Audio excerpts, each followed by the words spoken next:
ठीक।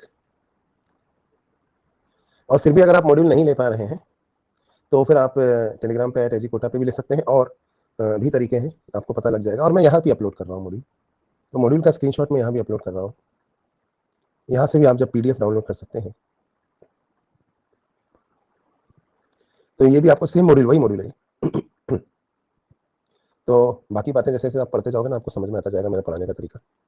फिलहाल हम और बातें करने की जगह अब हम पढ़ाई पर कॉन्सेंट्रेट करते हैं। रेफरेंस के लिए मैंने मॉड्यूल अपलोड किया है, ज़्यादातर चीज़ें हम लिख लिख के ही पढ़ते हैं वैसे। तो आज हम जो कुछ भी पढ़ेंगे उससे रिलेटेड बातें मैंने यहाँ पे अपलोड करी हैं। फाइनली, पढ़ाना स्टार्ट करने से पहले एक छोटी सी बात, सभी पुराने स्टूडेंट्स के लिए, बच्चों के लिए जो मेरे से कंटिन्यूस शुरू से पढ़ रहे हैं और जिन्होंने स्केलेटन, ह्यूमन स्केलेटन पढ़ा है, तुम लोगों का आज मैच है। नए स्टूडेंट्स का नहीं, पुराने स्टूडेंट्स का। आज रात को 9 बजे, ठीक है, 9 बजे से 10 बजे, 1 या सवा घंटे या मैक्सिमम 1.5 घंटे का मैच होगा। और ये मेरी फिंगर के नीचे जो आपको लिंक दिखाई दे रहा है यहाँ पर, इससे आप अभी इनरोल कर लो उसको। स्पेशल क्लास है ये, अभी इनरोल करना पड़ेगा आपको। और एक बात याद रखना, इस मैच में तुम्हारे जूनियर्स भी आएंगे, तो कहीं हार मत जाना, है ना। जूनियर्स के साथ तुम्हारा मुकाबला है। चलिए, तो ये तो हो गई बात। अब हम आपका नया टॉपिक आज से स्टार्ट करते हैं। हमारा टॉपिक है मसल्स। देखो, मसल के लिए जो वर्ड यूज होता है वो है मायो या Sarco.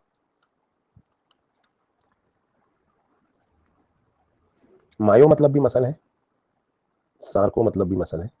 Muscles are mesodermal in origin, और इनमें कॉन्ट्रेक्टाइल नेचर होता है, ये कॉन्ट्रैक्ट कर सकती है, ये आपको पता ही होगा, है ना। इनकी लेंथ छोटी हो सकती है। तो मैं अब फिलहाल डाउट, रिएक्शंस और रेज हैंड सब मैंने ऑफ कर दिया है। सब बातें हम बाकी की बाद में करेंगे।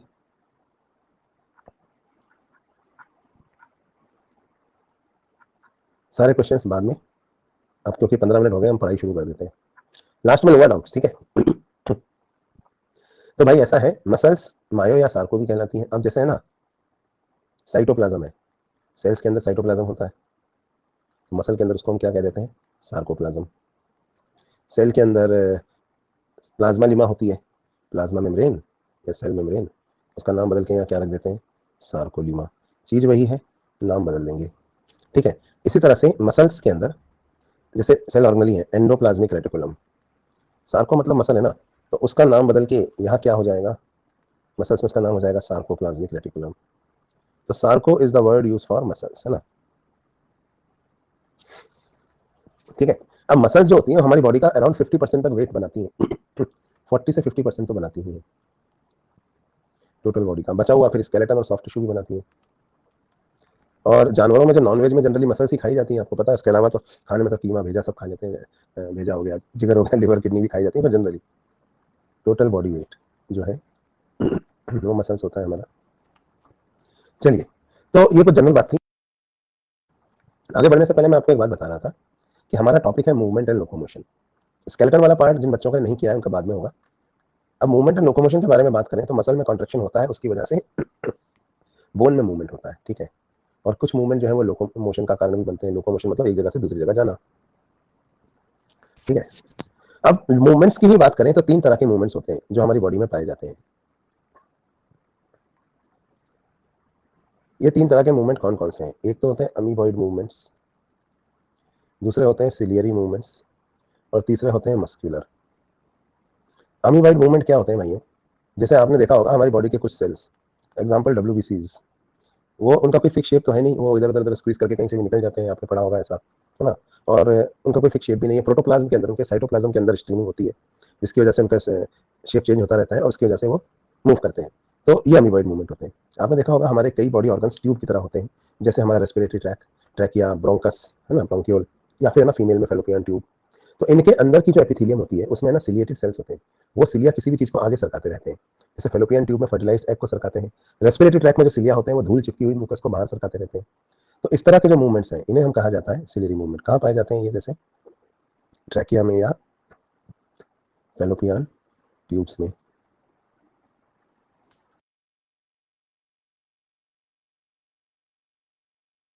तीसरी तरह के मूवमेंट होते हैं मस्कुलर मूवमेंट। 1 मिनट में सेटिंग के लिए 30 सेकंड्स का ब्रेक ले रहा हूँ, 30 सेकंड्स में वापस आ रहा हूँ, ठीक है।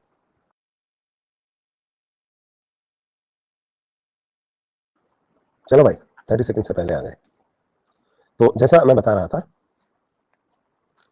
कि मूवमेंट, आवाज आ रही है ना, 13 सेकंड्स बोला था, 13।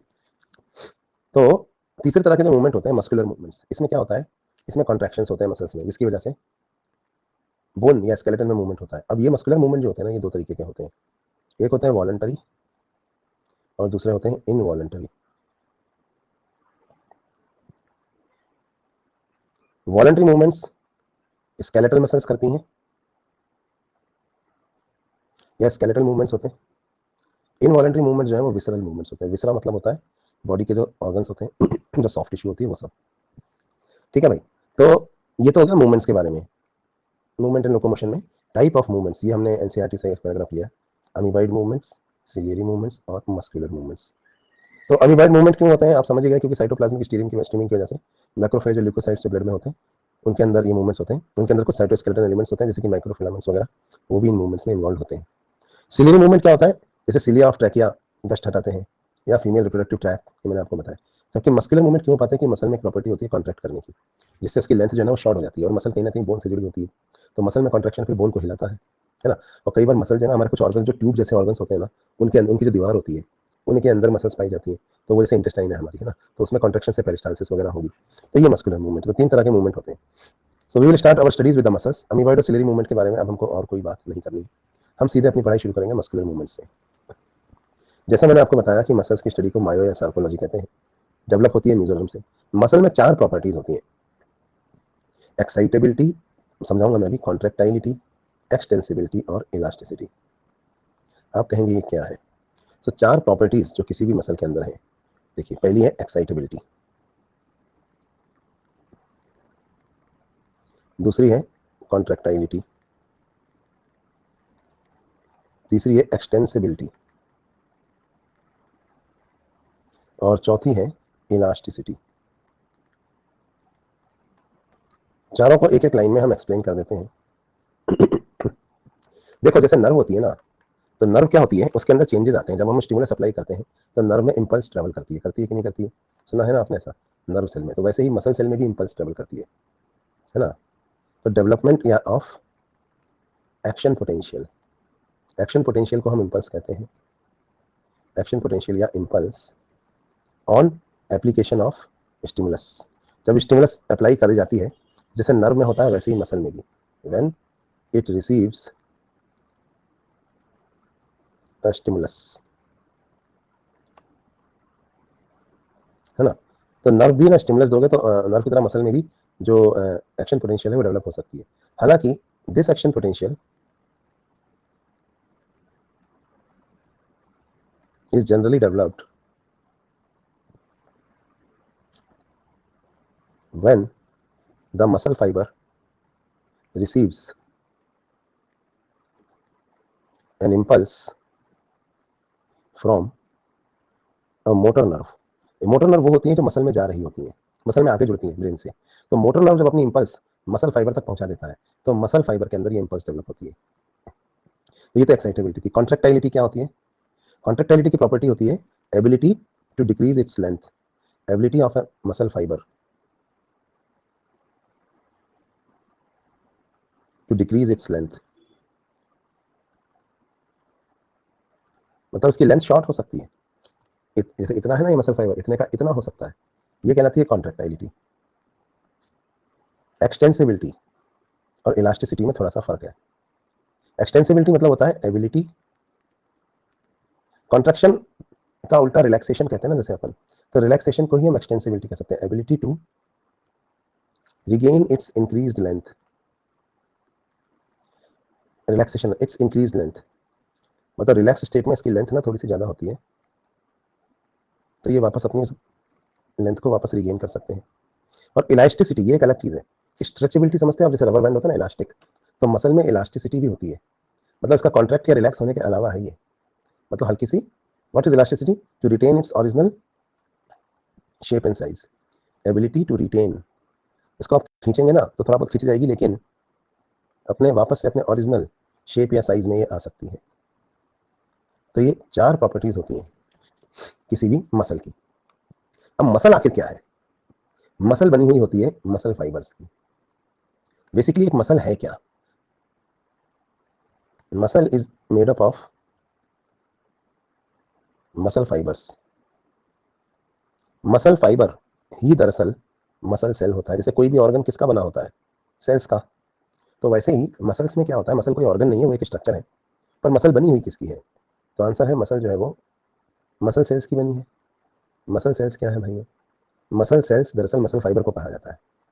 तो ये काफ़ी लंबे लंबे होते हैं, लेकिन इसके बावजूद ही हमारी शरीर में पाए जाने वाले सबसे लंबे सेल नहीं होते, क्योंकि एक और किस्म के सेल हैं जो इनसे भी लंबे होते हैं। कोई बताएगा कौन से?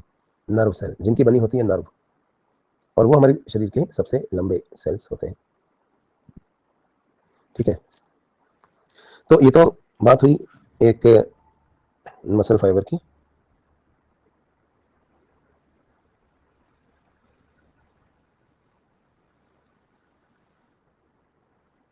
आगे बात करते हैं।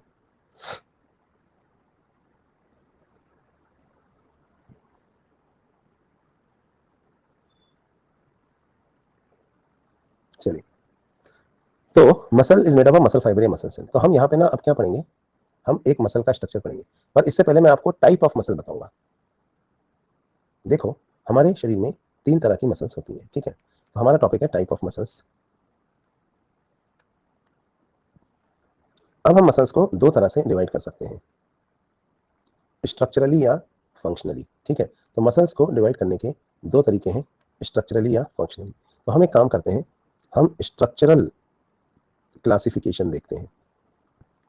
स्ट्रक्चरल क्लासिफिकेशन में जो मसल को ऑब्जर्व करने पे दिखेगी, मतलब उसका स्ट्रक्चर देखने पे दिखेगी। इस बेसिस पे अगर हम देखें तो मसल्स 2 तरह की होती हैं, एक होती है स्ट्राइएटेड और एक होती है नॉन स्ट्राइएटेड।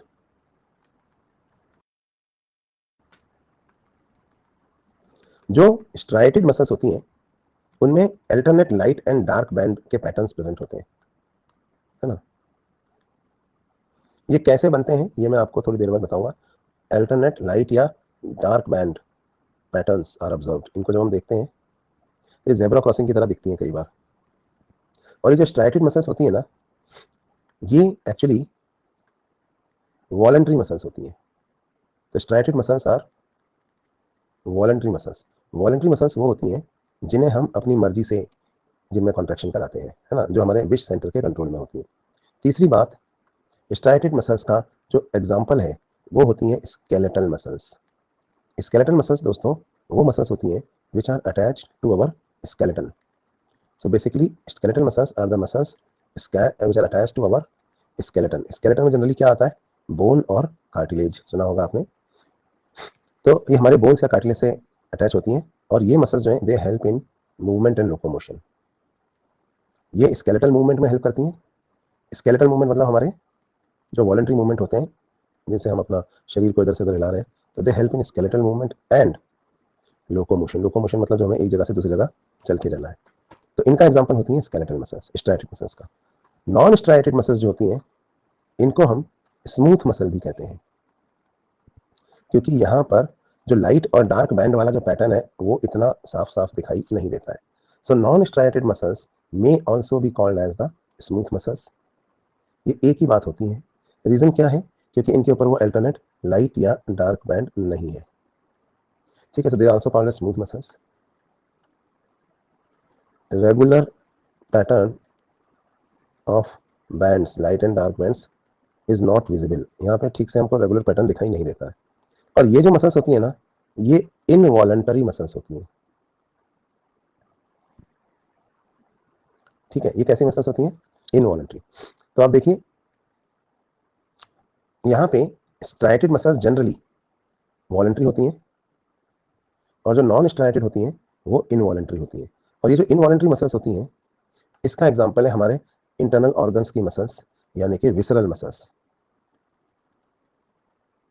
विसरल मसल्स मतलब जो पाई जाती हैं हमारे ऑर्गन्स में। So these are found in soft visceral organs, soft या visceral organs like alimentary canal, trachea, reproductive tract, respiratory tract, है ना। तो इन सब जगहों पे ये वाली मसल्स पाई जाती है। Now there is an exception to this rule. एक और किस्म की मसल्स भी स्ट्राइटेड होती हैं। अब मैंने आपसे कहा कि स्ट्राइटेड मसल्स जनरली कैसी होती हैं, वॉलंटरी, ठीक है। लेकिन कुछ स्ट्राइटेड मसल्स ऐसी भी होती हैं जो स्ट्राइटेड होने के बावजूद इनवॉलंटरी होती हैं। तो ये कहना गलत नहीं होगा कि striated muscles are of two types. कौन कौन सी, वॉलंटरी और इनवॉलंटरी। लेकिन नॉन स्ट्राइटेड मसल्स या स्मूथ मसल्स तो एक ही तरह की होती हैं। कौन सी तरह की, इनवॉलंटरी। पर स्ट्राइटेड मसल्स दोनों तरह की होती हैं। और इनवॉलंटरी मसल्स जो स्ट्राइटेड होती हैं, इसका एग्जांपल होता है cardiac muscles. Cardiac muscles are actually found in heart, ठीक है। और ये जो होती है ना, ये most richly supplied with blood होती है। इनकी जो ब्लड सप्लाई है वो सबसे रिच होती है, मोस्ट रिच ब्लड सप्लाई होती है इनकी। और दे नेवर फटीग, इनमें ये कभी थकती नहीं है, इनमें फटीग नहीं आता। यहाँ पे ये जानना जरूरी है कि फटीग क्या होता है, तो ये सब बातें हम आगे पढ़ेंगे। फिलहाल तो हम बस इंट्रोडक्शन के हिसाब से एक जानकारी ले रहे थे कि मसल्स को हम इस तरह से डिवाइड कर सकते हैं, इन वॉलंटरी एंड इनवॉलंटरी मसल्स, मतलब स्ट्राइटेड एंड नॉन स्ट्राइटेड। जो स्ट्राइटेड होती हैं वो वॉलंटरी भी हो सकती हैं और इनवॉलंटरी भी हो सकती हैं। लेकिन जो नॉन स्ट्राइटेड होती हैं वो तो इनवॉलंटरी ही होती है। यहाँ तक कोई दिक्कत, कोई प्रॉब्लम, कोई बात जो नहीं समझ में आ रही है? चलो फिर हम पढ़ना शुरू करेंगे।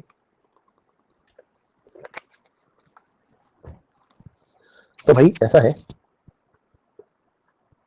हम मसल्स के बारे में स्टार्ट करते हैं पढ़ना। तो यहाँ पे मैं आपको ना सब तरह की मसल्स का एक कंपैरिजन पहले पढ़ा देता हूँ कि वॉलंटरी मसल कैसी होती है, इनवॉलंटरी मसल कैसी होती है और कार्डियक मसल कैसी होती है। फिर हमको जो पढ़ना है मेनली वॉलंटरी मसल, उस पर हम फोकस करेंगे। तो कुछ बातें मैं यहाँ पे अंडरलाइन करे दे रहा हूँ मॉड्यूल में से। ये कुछ वही बातें जो हमने अभी लिखी हैं, कुछ नई बात होगी तो बता दूंगा। इसमें ये जो नीचे वाला पैराग्राफ है ये हम बाद में पढ़ेंगे, इसको अभी छोड़ दो। ऊपर की जो बातें हैं इनमें कोई बात होगी तो हम देखेंगे। तो भाई पहली बात तो ये कि ये स्केलेटल मसल्स कहलाती हैं, क्योंकि ये किससे रिलेटेड होती हैं, स्केलेटल सिस्टम से। ये बताया मैंने आपको। इनमें ट्रांसवर्स लाइन मिलती है रेगुलर इंटरवल पे, इसलिए इनको स्ट्राइटेड कहा जाता है। और ये कंट्रोल होती है हमारी विल पावर से, राइट। क्या हुआ, मॉड्यूल का पासवर्ड नहीं पता नए बच्चों को, कैपिटल में SMJAG। ये हमारे जो डिस्कशंस में अपडेट सेक्शन में कोर्स पेज के आपको मॉड्यूल मिलता है, उसका पासवर्ड है। चलिए, मॉड्यूल शेयर नहीं करना है वरना ब्लॉक कर दिए जाओगे। चलिए आगे बढ़ते हैं। तो ये तो हो गई दोस्तों वॉलंटरी मसल्स के बारे में बात। फिर दूसरे तरह की मसल्स जो थी ना वो थी इनवॉलंटरी मसल्स। अब इनवॉलंटरी मसल्स के बारे में जब अपन बात कर रहे थे ना, तो हमने ये कहा कि भाई ये जो मसल्स हैं इनवॉलंटरी वाली, इन्हें स्मूथ मसल भी कहा जाता है और इसी में कार्डियक मसल भी होती है इनवॉलंटरी। तो पहले हम ना स्मूथ वाली मसल्स के बारे में बात करते हैं। तो इनवॉलंटरी मसल्स के बारे में बेसिक जो बातें हैं, पहले जनरल बातें जो हम पढ़ चुके हैं वो अंडरलाइन कर देते हैं। ये नॉन स्केलेटल मसल्स हैं ऑब्वियसली, क्योंकि स्केलेटल से रिलेटेड नहीं है, विसरल ऑर्गन में मिलती है, इसलिए इन्हें विसरल या स्मूथ मसल कहा जाता है। इनमें ट्रांसवर्स लाइन वो एब्सेंट होती है, इसलिए इनको अनस्ट्राइटेड भी कहा जाता है। और इनका कॉन्ट्रैक्शन हमारी विल पावर के कंट्रोल में नहीं है, इसलिए इन्हें इनवॉलंटरी कहा जाता है। जब मैं आपको नर्वस सिस्टम पढ़ाऊंगा तो आपको बताऊंगा नर्वस सिस्टम का एक हिस्सा होता है ऑटोनॉमिक नर्वस सिस्टम, ये इनवॉलंटरी होता है ना। तो ये ऑटोनॉमिक नर्वस सिस्टम से कनेक्टेड होती है। अगर आपको नहीं पता ऑटोनॉमिक नर्वस सिस्टम क्या होता है तो रुको, जब नर्वस सिस्टम पढ़ाएंगे तो बताएंगे। इसके अंदर ना नॉन माइलिनेटेड नर्व्स होती हैं और सिर्फ विसरा में पाया जाता है, और सिर्फ मोटर होता है, सेंसरी नहीं होता। खैर ये बाद में पढ़ेंगे हम, अभी तो हम नर्वस सिस्टम के बारे में कुछ नहीं जानते हैं, तो उसको छोड़ दो। तो इनवॉलंटरी मसल्स होगी। अब इनवॉलंटरी मसल में दो तरह की मसल होती है, एक होती है स्मूथ मसल और एक होती है कार्डियक मसल्स। ये मैंने आपको बताया ही सही अभी। तो इनके स्ट्रक्चर्स ना ज्यादा डिटेल में नहीं पढ़ने होते आपको, तो इनको मैं पहले पढ़ा के खत्म कर देता हूँ, फिर डिटेल में हम ना स्केलेटल मसल्स पढ़ेंगे और उसके स्ट्रक्चर, उसका मैकेनिज्म ऑफ कॉन्ट्रैक्शन सब कुछ वहीं पढ़ेंगे। नीट में आपको स्मूथ और कार्डियक मसल के बस इंट्रोडक्शन चाहिए, स्केलेटल मसल्स का मैकेनिज्म होता है।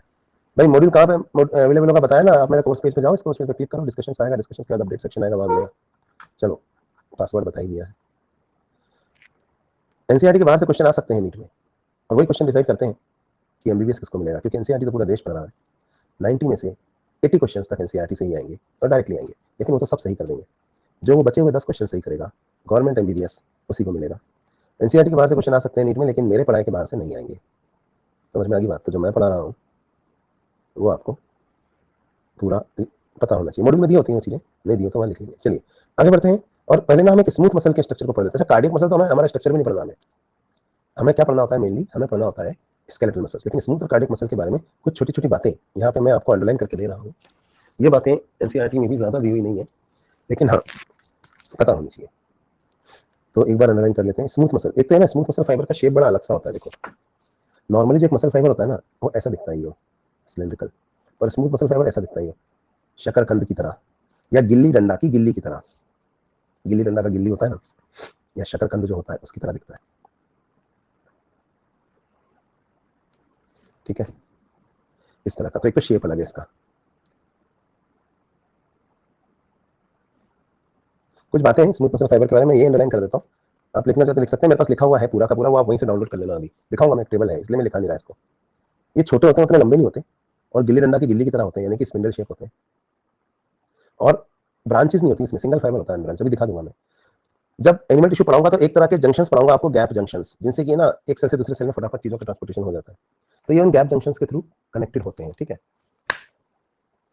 भाई, यहाँ पे इतने मच्छर कैसे आ गए? कहीं मुझे कुछ, just give me a second, एक मच्छर भगा के आता हूँ, है ना, एक सेकंड।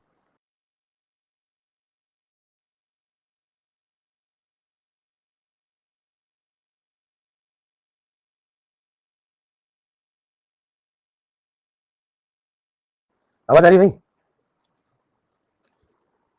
तो बहुत बुरी तरह से लड़ाई हुई। दो दुश्मन थे, दोनों मुझे मारना चाहते थे। एक को मैंने मार दिया, एक भाग गया, और मैं जिंदा हूँ। मैं जीता, वो हारे। तो हम पढ़ते हैं, ऐसा है ना, 2 बार मुझे हो चुका है डेंगू और 1 बार चिकनगुनिया। तो बड़ा डर लगता है मच्छर देखते ही। चलो, हाँ भाई, तो हम बात कर रहे थे गैप जंक्शन से कनेक्टेड होते हैं, और ना एक मसल फाइबर के सेल में एक ही न्यूक्लियस होता है। अभी मैं आपको तीनों तरह के मसल फाइबर दिखाऊंगा ना, तो बताऊंगा कि कुछ मसल फाइबर ऐसे भी होते हैं जिसमें एक से ज्यादा न्यूक्लियस भी होते हैं स्केलेटल वाले में। तो क्यों ना मैं आपको एनसीईआरटी का वो डायग्राम दिखाऊं, जहां पर ये तीनों तरह के मसल फाइबर्स को आप देख सकते हैं। पर एक खास बात जो इस डायग्राम में आपको दिख रही है कि इसमें आपको स्ट्राइएशंस नहीं दिख रहे। पता है, एक्टिन और मायोसिन जो 2 तरह के फिलामेंट होते हैं किसी भी मसल फाइबर में, जब वो एक रेगुलर पैटर्न में होते हैं, जब वो एक रेगुलर पैटर्न में होते हैं, तो वो है ना एक तरीके से जमा होते हैं, तो हमें लाइट और डार्क बैंड दिखाई देते हैं, जेब्रा क्रॉसिंग की तरह। ऐसा होता है स्ट्राइटेड मसल्स में। लेकिन जब वो स्कैटर्ड होते हैं पूरे मसल फाइबर के अंदर, है ना, तो फिर वो पैटर्न, मतलब वो जेब्रा जैसा पैटर्न नहीं बना पाते, जेब्रा क्रॉसिंग जैसा। तो कॉन्ट्रेक्टाइल फाइबर, जिनको कि हम मायोफिब्रिल कहते हैं, वो स्मूथ मसल्स में ना स्कैटर्ड फॉर्म में होते हैं। अब स्कैटर्ड फॉर्म में होने की वजह से वो एक पर्टिकुलर पैटर्न में वो दिखते नहीं है। जब वो एक पैटर्न में नहीं दिखते, देखो ऐसे ऐसे ऐसे स्कैटर्ड है, तो वहां पे हमको ना जेब्रा क्रॉसिंग नजर नहीं आती। अच्छा, जो स्केलेटल मसल्स होती है उसमें एक्टिन और मायोसिन दोनों तरह के फिलामेंट बराबर होते हैं, लेकिन इसमें क्या होता है, मतलब एक पर्टिकुलर रेशियो में होते हैं। लेकिन इसमें ना स्मूथ मसल्स में एक्टिन ज्यादा होता है मायोसिन से। मायोसिन मोटा होता है, तो उसकी वजह से डार्क बैंड दिखते हैं। अब जब डार्क बैंड दिखेंगे तो उसके बीच का हिस्सा लाइट को दिखना ही है, तो वो थोड़ा सा ना स्केलेटल मसल्स में अच्छे से जमा होते हैं। लेकिन यहाँ पे क्या होता है कि इतना अच्छे से ये जमा नहीं होते। इसकी वजह से यहाँ पे, अरे भैया पढ़ लो यार, कोई नहीं आया। तो वो तो बदला लेके जाएगा, काट के जाएगा, मुझे क्या कर सकता हूँ उसका। मैं पढ़ा रहा हूँ, तुम्हारा ध्यान नहीं है। जैसे मैं इधर देखता हूँ, आ गया आ गया आ गया, बदला लेने आ गया। अबे तुम पढ़ने आए हो या तुम मच्छर की तरफ से यहाँ आंदोलन करने आए हो? थोड़ी देर में मुझे लगता है तुम लोग वहाँ प्ले कार्ड लेके बैठ जाओगे, मॉस्किटो लाइफ मैटर्स, और सर ने ऐसा कैसे कर दिया, और ट्वीट करोगे, और बहुत सारा लेफ्ट विंग और लिबरल्स यहाँ पे मेरे घर में घुस जाएंगे कि मैं बहुत वो कर रहा हूँ। ऐसा मत करो भैया, पढ़ लो, आएगा तो हम बदला लेंगे। चलो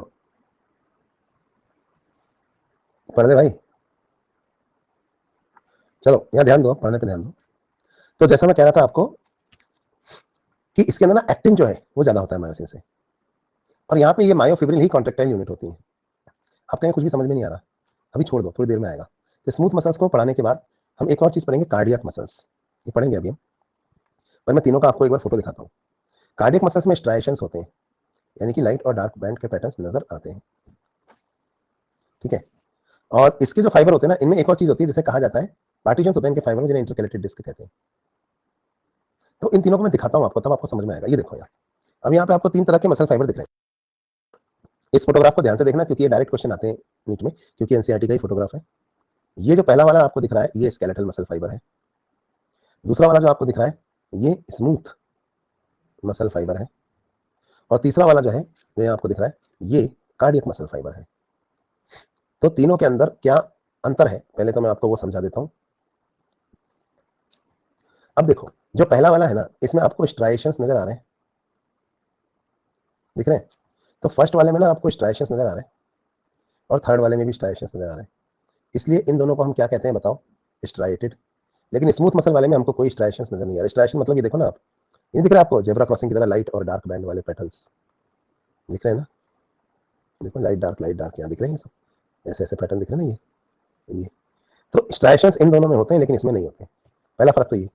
दूसरा आप देखो कि ये जो है ना, इन फाइबर्स का शेप देखो आप, ये सिलेंड्रिकल है, दिखे आपको सिलेंडर जैसे। अच्छा, कार्डियक मसल फाइबर भी आपको ऐसे दिख रहे होंगे, कैसे, सिलेंड्रिकल दिख रहे हैं। लेकिन इनको देखो आप, स्मूथ मसल फाइबर्स को, ये ना स्पिंडल शेप है, इनका शेप अलग है ना। मतलब ये चीजें मैं अभी अंडरलाइन करा रहा था, अभी दोबारा करा दूंगा, पहले दिखा देता हूँ आपको। तो ये दोनों तो सिलेंड्रिकल दिख रहे हैं आपको, लेकिन ये अलग दिख रहा है स्पिंडल शेप। एक और चीज जो इन दोनों में कॉमन है इनके फाइबर्स में ब्रांचेस निकलती हुई नहीं दिख रही है आपको। लेकिन इस तीसरे वाले को देखो आप, इसके अंदर ना फाइबर्स में ब्रांचेस निकले हुए हैं ऐसे ही, जैसे अदरक नहीं होती, अदरक में ब्रांचेस निकली है, कहीं से भी बढ़ने लगती है वैसे। तो ये ना ब्रांच है, लेकिन ये दोनों कैसे दिख रहे हैं आपको, अनब्रांच्ड। ये भी अनब्रांच है, ये भी अनब्रांच है, लेकिन ये कैसा है, ब्रांच। फिर भाइयों एक और चीज जो आप देख सकते हैं वो ये है कि ये जो फाइबर होते हैं ना, यहाँ दिख नहीं रही पर मैं बता देता हूँ, ये जो स्केलेटल मसल फाइबर है, इनमें ना बहुत सारे न्यूक्लियस होते हैं, एक एक मसल फाइबर में चार चार पांच पांच न्यूक्लियस। इसे कहा जाता है सिंसिशियम, यानी मल्टी न्यूक्लियस। लेकिन इसमें आप देखो, इसमें एक फाइबर में एक ही न्यूक्लियस है, तो इसको क्या कहा जाता है, यूनिन्यूक्लिएटेड। अब इसको क्या कहें, तीसरे वाले को देखो। अब तीसरे वाले में पता क्या हुआ है, वैसे तो है ना एक फाइबर में एक से ज्यादा न्यूक्लियस है, देखो आप, ये एक फाइबर है ना जैसे, तो एक न्यूक्लियस यहाँ है, एक न्यूक्लियस यहाँ है। लेकिन क्या होता है इनके अंदर कि जहां से इनमें ब्रांच निकल रही होती है ना दूसरी, वहां पे पार्टीशन होता है, इंटरकैलेटेड डिस्क। और ये पार्टीशन सिर्फ इन्हीं में होता है, किसमें, इस कार्डियक मसल्स में। वहां पे जैसे कमरे में आप लकड़ी का पार्टीशन डाल के एक कमरे के दो कमरे बना सकते हो, नहीं बना सकते, बीच में पार्टीशन डाल दिया लकड़ी का। तो इस पार्टीशन की वजह से ये फंक्शनली दो अलग अलग कंपार्टमेंट बन गए, ये एक अलग कंपार्टमेंट है, ये एक अलग कंपार्टमेंट है। इसलिए हम इसे ना यूनिन्यूक्लिएटेड कह देते हैं। क्यों कह देते हैं फंक्शनली यूनिन्यूक्लिएटेड, क्योंकि इंटरकैलेटेड डिस्क ने एक पार्टीशन बना दिया है यहाँ पे, है ना। तो ये फंक्शनली यूनिन्यूक्लिएटेड है। तो आप देख सकते हैं कि ये दोनों तो यूनिन्यूक्लिएटेड है, लेकिन ये कैसा है, ये मल्टीन्यूक्लिएटेड है। अच्छा, इंटरकैलेटेड डिस्क सिर्फ इन्हीं में पाई जाती है। तो ये तो कुछ बेसिक डिफरेंस हो गए इन तीनों के बीच में। फिर ये तो आपको पता ही है कि ये वाला वॉलंटरी होता है स्केलेटल वाला, और ये दोनों कैसे होते हैं भाई, ये दोनों इनवॉलंटरी होते हैं, है ना। तो इनका एक कंपैरिजन अपन ने यहाँ टेबल में बना रखा है। इसमें हमने क्या किया है, स्ट्राइटेड मसल फाइबर को यहाँ लिखा है, स्ट्राइटेड को हम स्केलेटल भी कहते हैं, नॉन स्ट्राइटेड को हम स्मूथ भी कहते हैं, और कार्डियक को तो हम कार्डियक ही कहेंगे। तो भाई स्केलेटल वाली कहाँ मिलती है, ये मिलती है स्केलेटन में। स्केलेटन मतलब जैसे हड्डियों से जुड़ी होती है, अपर लिम्ब की हड्डियों से, हाथों से, पैरों की हड्डियों से, ठीक है। जबकि नॉन स्ट्राइटेड यानी स्मूथ मसल्स कहाँ मिलती हैं, ये हमारी विसरल ऑर्गन्स में मिलती हैं, जैसे आंखों में मिल सकती है, यूरिनरी ब्लैडर में, स्किन में। और भी एग्जांपल है, एलिमेंट्री कैनाल में, बताया था ना मैंने आपको, रिप्रोडक्टिव ट्रैक में, रेस्पिरेटरी ट्रैक में। तो ये स्मूथ मसल होती है। और तीसरी जो होती है कार्डियक, वो तो आपको पता ही है कहाँ मिलती है, सिर्फ हार्ट में, ठीक। शेप के बारे में देखिए अभी मैंने आपको बताया कि ये सिलेंड्रिकल है, ये स्पिंडल शेप है, और ये फिर से सिलेंड्रिकल है, ये पॉइंट मैंने आपको पढ़ा दिया। फिर स्केलेटल मसल्स के फाइबर अनब्रांच होते हैं, स्मूथ के भी अनब्रांच होते हैं, लेकिन इनके ना कार्डियक के ब्रांच होते हैं, ये भी अपन ने देख लिया। स्केलेटल मसल के एक फाइबर में कई न्यूक्लियस होते हैं, लेकिन स्मूथ में एक ही होता है, और फंक्शनली कार्डियक में भी एक ही होता है। ये पॉइंट अभी अपन ने यहाँ देखे ना, इसमें वही तो बता रहा हूँ। स्ट्राइटेड में लाइट और डार्क बैंड प्रेजेंट होते हैं, लेकिन स्मूथ में ये बैंड्स एब्सेंट होते हैं, कार्डियक में ये फिर से प्रेजेंट होते हैं। ये तो पॉइंट्स लिखने ही है आपको, तो आप इसका एक टेबल यहाँ से स्क्रीनशॉट खरीद के डाउनलोड कर लेना या लिख लेना, इतने सारे पॉइंट्स है, एज इट इज आपके मॉड्यूल में दिए, ये आपको याद रखने, ये तो पढ़ा रहा था। अच्छा, एक चीज होती है इंटरकैलेटेड डिस्क, ये ना तो स्केलेटल में होती है और ना ही ये स्मूथ में होती है। इंटरकैलेटेड डिस्क सिर्फ और सिर्फ किसमें मिलती है बताइए, जितनी देर से पढ़ा रहा था उसी की समरी तो है ये टेबल, सिर्फ कार्डियक में है। अब ना एक चीज होती है सेंट्रल नर्वस सिस्टम, जो वॉलंटरी भी होता है और इनवॉलंटरी भी होता है, ये हम नर्वस सिस्टम समझेंगे। और एक होता है ऑटोनॉमिक नर्वस सिस्टम, जो इनवॉलंटरी ही होता है। तो ये जो हमारी स्ट्राइटेड मसल्स है ना, ये सीएनएस से कंट्रोल होती है। तो यानी कि इनका कनेक्शन जो है वो कैसा है, वॉलंटरी भी है। सीएनएस में वॉलंटरी इनवॉलंटरी दोनों होता है। तो स्केलेटल मसल्स जो है ना वॉलंटरी होती है, लेकिन जो हमारी स्मूथ मसल्स होती है वो कैसी होती हैं, वो होती है इनवॉलंटरी। अब कार्डियक मसल्स का क्या करें, कार्डियक मसल्स भी दोस्तों इनवॉलंटरी होती है,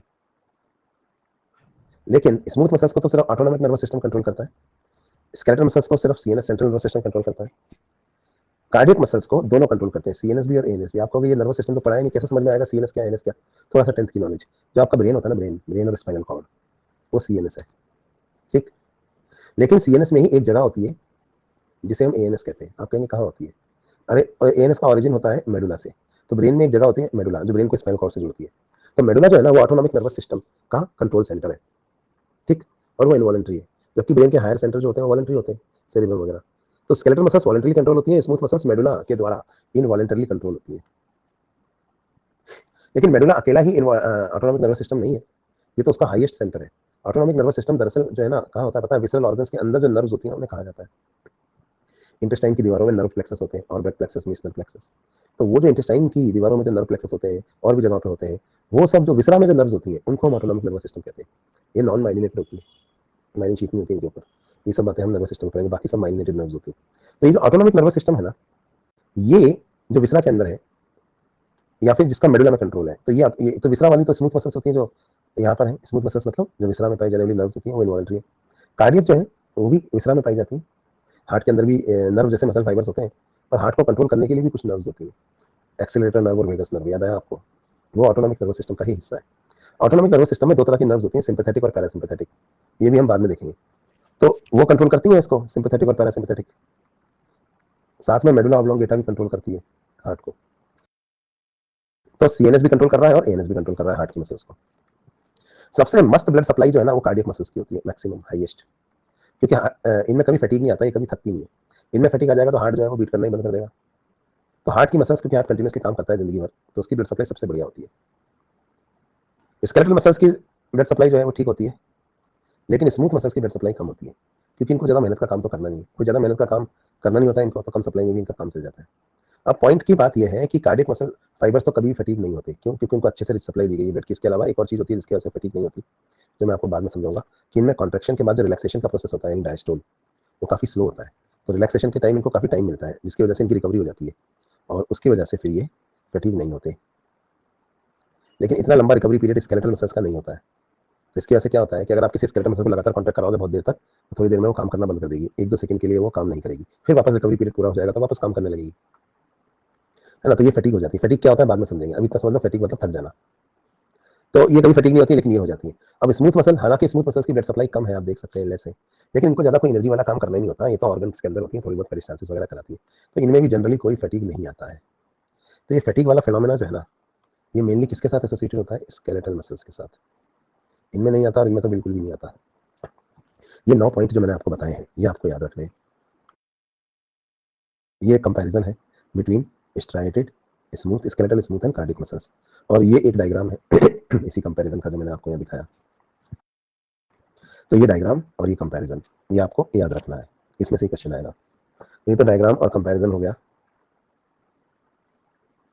अब कार्डिक मसल्स और स्मूथ मसल्स के बारे में एक दो बातें मैं और यहाँ बता देता हूँ, अंडरलाइन करा देता हूँ, फिर हमको जो मेन पढ़ना होता है स्केलेटल मसल, उस पर आएंगे अपन। अब यहाँ पे ये सब पॉइंट मैंने बता दिए थे। ये लास्ट वाला पॉइंट ना, ये अभी आपको समझ में आएगा नहीं, मैं स्केलेटल मसल पढ़ाऊंगा फिर दिखाऊंगा आपको ये पॉइंट। ये जो स्मूथ मसल्स होती हैं ये काफी समय तक कॉन्ट्रैक्टेड रह जाती हैं, जिसकी वजह से नॉन फटीग में रहती है। मतलब क्या होता है कि स्लोली कॉन्ट्रैक्ट करती है, तेज तो करती नहीं है, और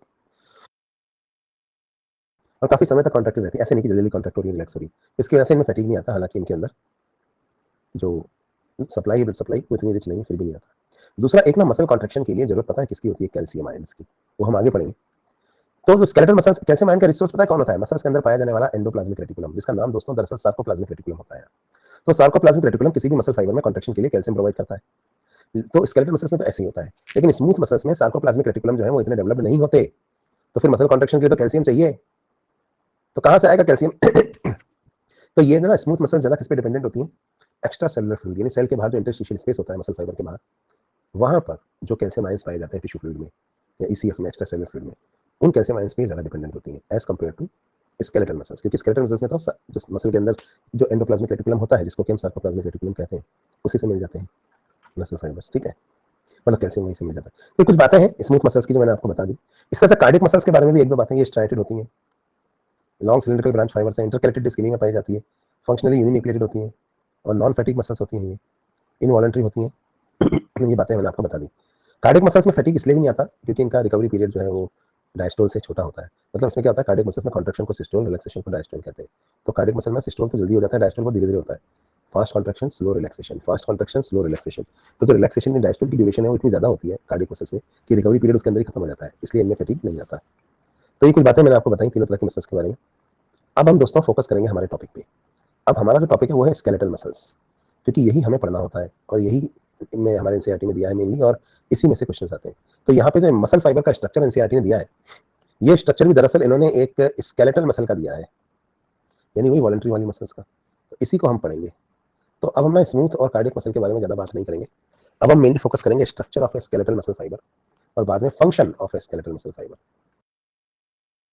मतलब मैकेनिज्म कि कैसे वो कॉन्ट्रैक्ट करती है, ये हमारा टॉपिक है।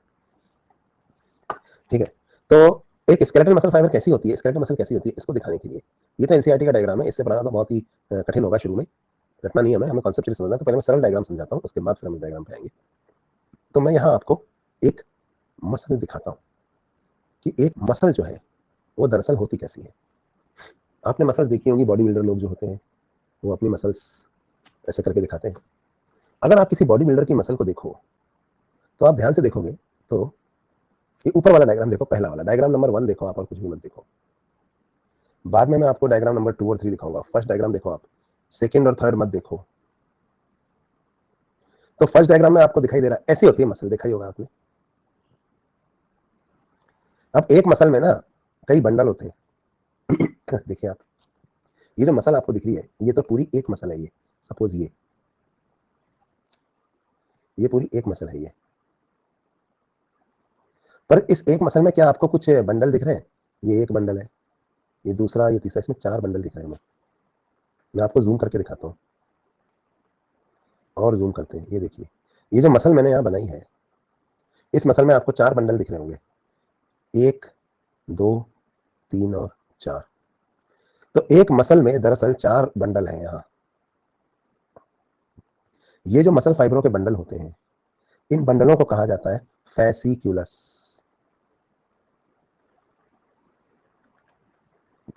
सिंगुलर में, प्लूरल में क्या बोलेंगे? फेसाइकल्स, क्योंकि बहुत सारे हैं।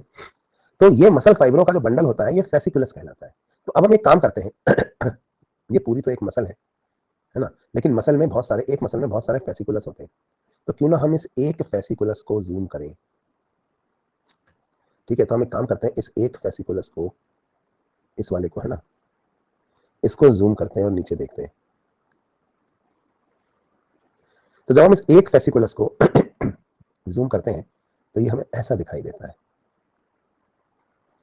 ये देखिए, यहां पर हमने एक फेसिकुलस जूम किया है। तो जब हम देखते हैं तो ये तो सरियों का एक बंडल है पूरा, है ना, पूरा एक बंडल है सरियों का। तो भैया मसल बनी होती है फेसिकुलस की। ठीक, ये नंबर 1 पे ऊपर हमने क्या देखा था, यहाँ मसल देखी थी हमने। Muscle is composed of many fasciculus.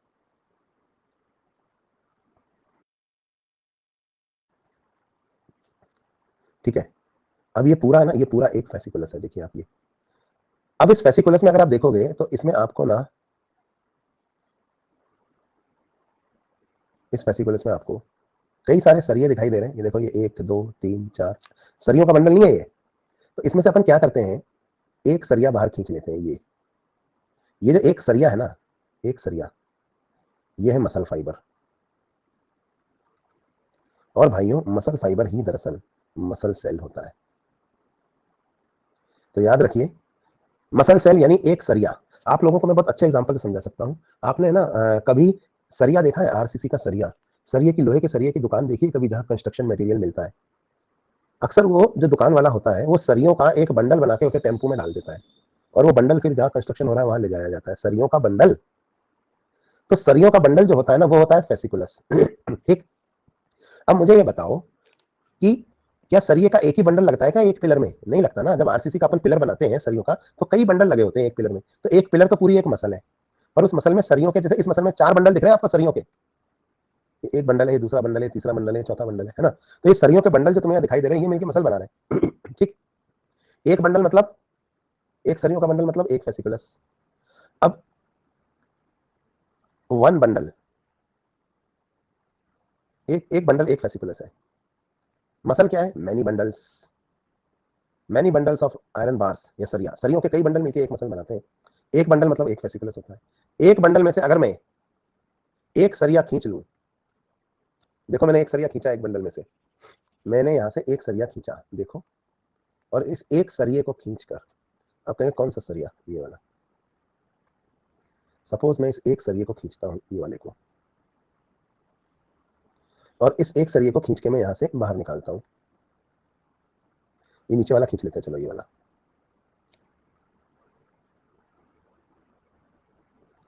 तो ये जो सरिया है ना नीचे वाला, ये, इसको खींचकर मैं आपको यहां दिखा रहा हूं। ये एक सरिया मतलब एक मसल सेल, तो ये है एक मसल सेल, दिखा आपको। तो ये है दोस्तों मसल फाइबर या मसल सेल। मसल फाइबर को ये मसल सेल कहते हैं। तो आप देख सकते हैं ये एक मसल फाइबर है जो मैंने यहाँ आपको दिखाया नीचे। Bundle, bundle, many bundles, many bundle में से वन बंडल, और वन बंडल में से, वन बंडल तो फेसिकुलस है, वन बंडल में से यहाँ देखिए आप, ये क्या है, ये है वन रॉड या वन सेल,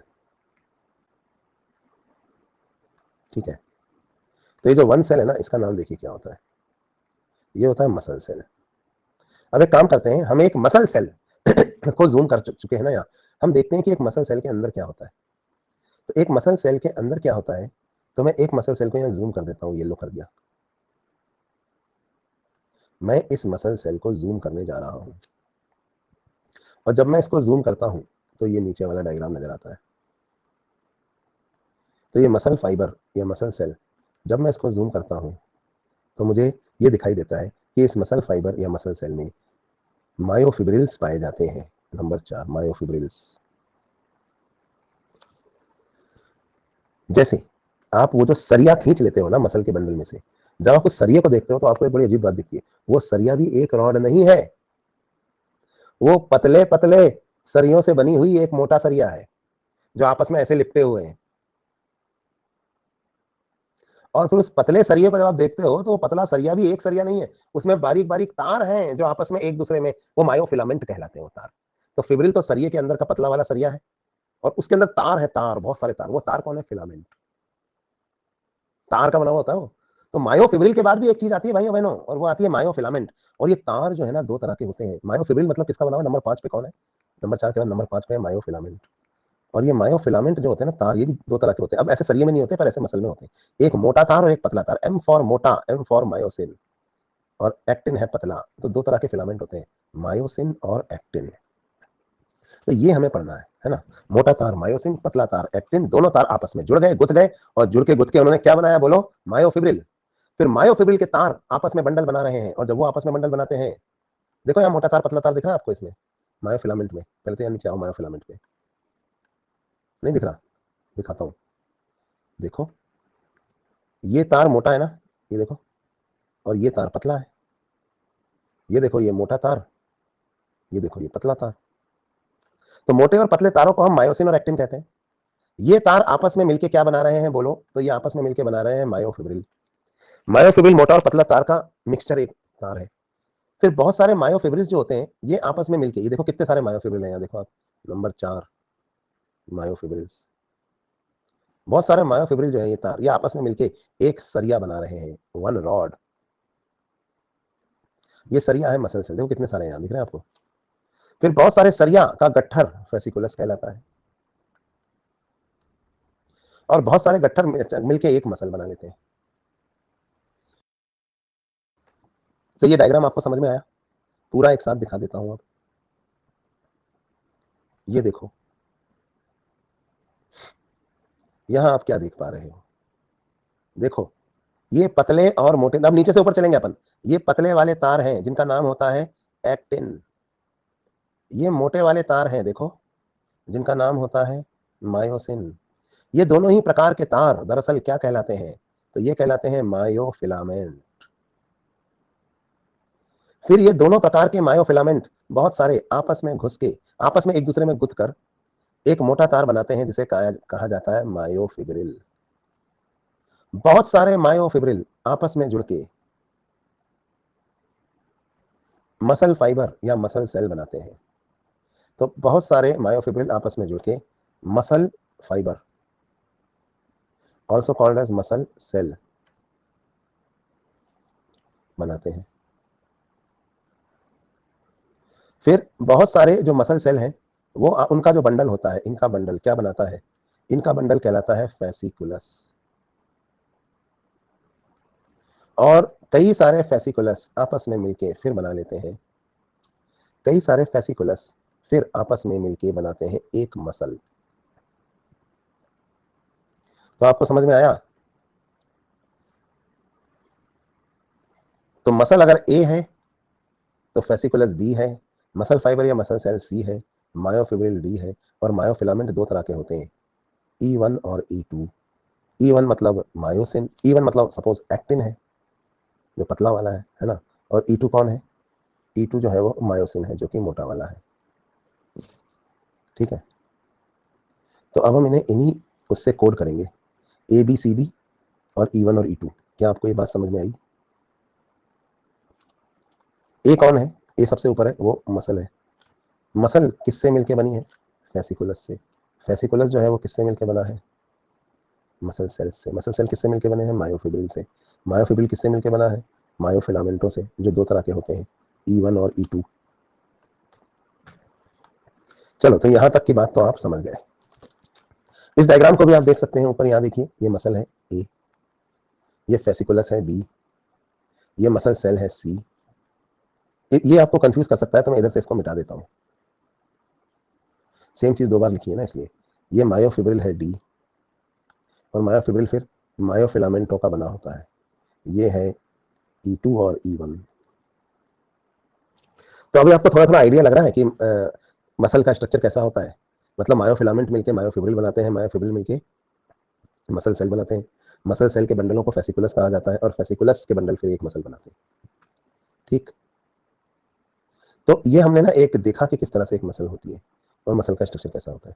बाद में एक चीज और जो मैं आपको बाद में बताऊंगा, वो पता है क्या है, कि ये एक्टिन और मायोसिन के जो फिलामेंट है ना, ये जो मायोफिलामेंट्स है, ये मायोफिब्रिल में अरेंज होते हैं। तो मायोफिब्रिल में ना थोड़ी थोड़ी दूर पे एक फंक्शनल यूनिट बन जाती है, जिन्हें हम सार्कोमियर्स कहते हैं।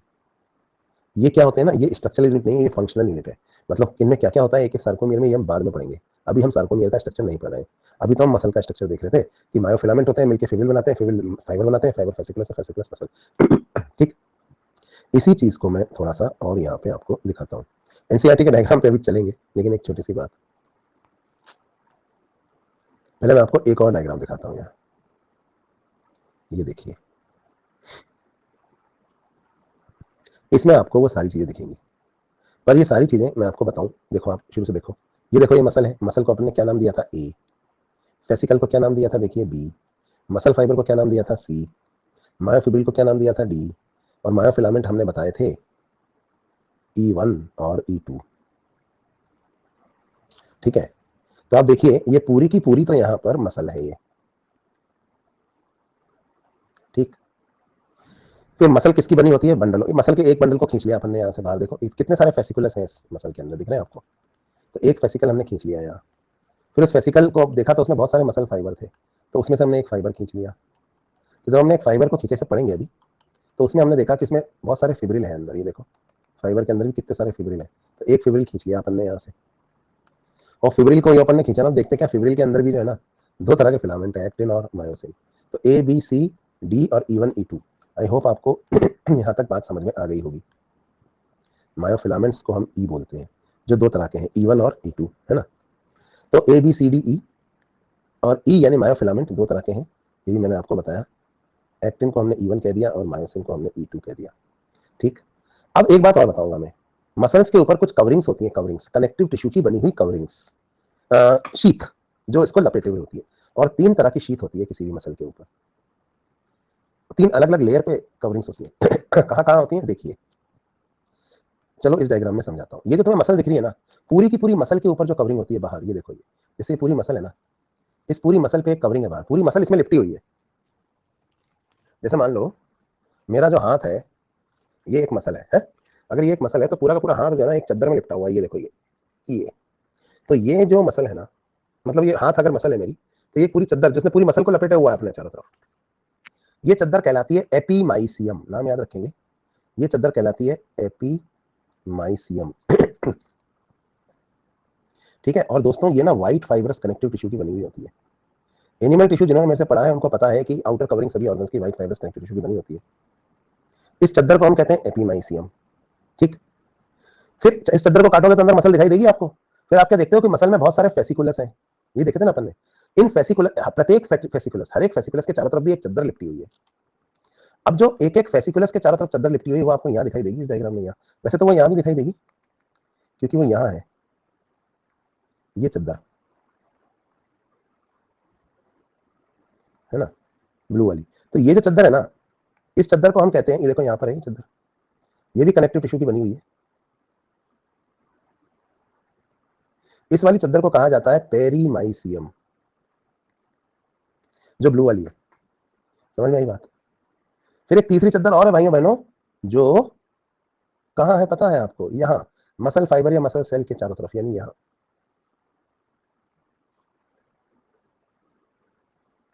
यानी इस नीचे वाले डायग्राम में अगर हम देखें तो यहाँ ये भी कनेक्टिव टिश्यू की बनी हुई एक चादर है जो हर एक मसल सेल के चारों तरफ होती है। बताओ इस चादर का नाम क्या है? तो इसका नाम है एंडोमाइसियम। तो 3 कनेक्टिव टिश्यू की शीट्स होती हैं, एपिमाइसियम, पेरीमाइसियम और एंडोमाइसियम। समझ गए बात को? यानी अगर मैं एक मसल सपोज मैं एक मसल का कट सेक्शन आपको दिखाऊं, ये एक मसल है, इसको ऐसे काटते हैं, देखो यूं काटते हैं इसको, और ऐसे दिखाता हूं मैं आपको काट के। तो अगर मैं आपको एक मसल को काट के दिखाऊं,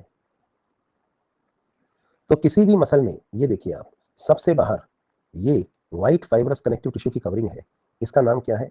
एपीमाइसियम। हम यहां क्या बना रहे हैं? Tissues of muscle.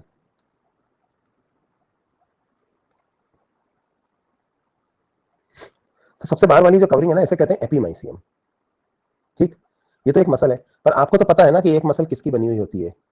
आपको अच्छे से पता है कि जो हर एक मसल होती है वो बंडल से बनी हुई होती है। इन बंडलों को हम क्या कहते हैं? फेसिकुलस। ये देखिए, ये आपको 4 फेसिकुलस दिखाई दे रहे हैं यहाँ, ये फेसिकुलस है। ठीक, और इन फेसिकुलस के चारों तरफ जो कवरिंग है, इस कवरिंग को ध्यान से देखिए, ये है पेरीमाइसियम।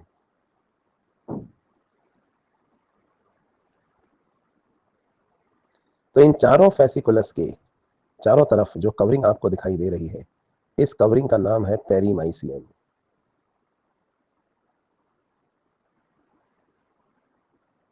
तो आपने एपीमाइसियम देखा, और फिर मैंने आपको यहां दिखाया पेरीमाइसियम। तो एपीमाइसियम के बाद ये है पेरीमाइसियम। बंडल तो हमने बनाया ही नहीं फेसिकुलस। फेसिकुलस के बंडल किसके बंडल होते हैं बताओ? आप कहोगे सर फेसिकुलस के जो बंडल होते हैं वो मसल फाइबरों के बंडल होते हैं, तो मसल फाइबर तो बनाओ ना सर जी। लो भाई बना देता हूं। ये देखो, ये है वो मसल फाइबर्स जिनके बंडलों को हम बोलते हैं फेसिकुलस। बना देता हूं, ये लो।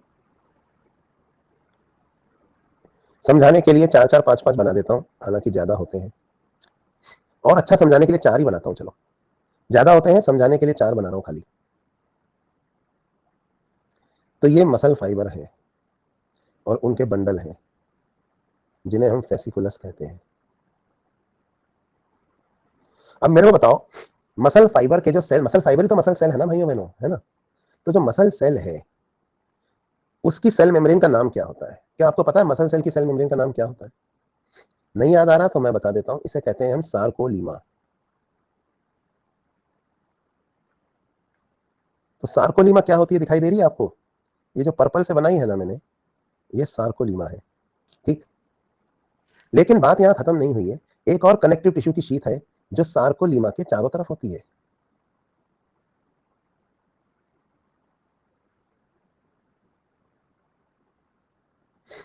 अब बताओ ये क्या है?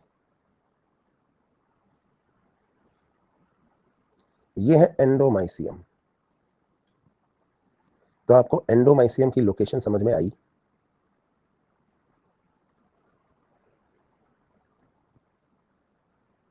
तो 3 कनेक्टिव टिश्यू की शीट्स हैं, एपीमाइसियम, पेरीमाइसियम, और तीसरी वाली का नाम है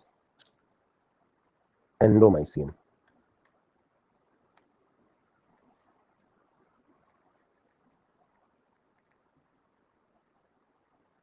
तो एपीमाइसियम, पेरीमाइसियम और एंडोमाइसियम। ठीक, एंडोमाइसियम के अंदर क्या होती है बोलो? एंडोमाइसियम के अंदर होती है सार्कोलीमा। अब जरा सार्कोलीमा के अंदर चलते हैं अपन। ये जो मैंने यहां बनाया है ये तो एक मसल सेल है, ये तो एक मसल सेल है या मसल फाइबर, है ना? इस एक मसल सेल के अंदर चलते हैं।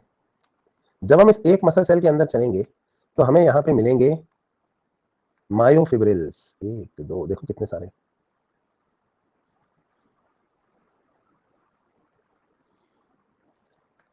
ये क्या है? ये है मायोफिब्रिल्स।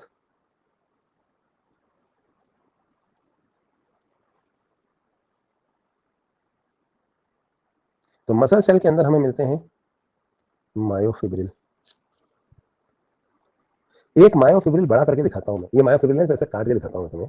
तो एक मायोफिब्रिल अगर मैं यहां दिखाऊं तुम्हें, ये देखो एक मायोफिब्रिल, जूम करते हैं, ये एक मायोफिब्रिल है, ठीक है। ये इसका ट्रांसवर्स सेक्शन है। तो इसमें आपको पता क्या दिखाई देगा इस मायोफिब्रिल के अंदर? टीएस काट रहे हो आप। एक मायोफिब्रिल में आपको क्या दिखाई देगा पता है? ये एक मायोफिलामेंट है, मोटा वाला, जिसे मायोसिन कहा जाता है। और इसके आसपास कुछ पतले पतले फिलामेंट हैं जिन्हें एक्टिन कहा जाता है। टीएस, एक्टिन, और अंदर बीच में है मायोसिन। यह है मायोफिलामेंट्स। तो आपको यहाँ टीएस ऑफ ए मसल समझ में आया? ये मसल का टीएस था। तो अब आपके दिमाग में एक मैप बनने लगा है कि एक मसल दरअसल दिखती कैसी है। तो चलो देखते हैं एक मसल कैसी दिखती है। एक चीज होती है मसल। मसल के चारों तरफ पाई जाने वाली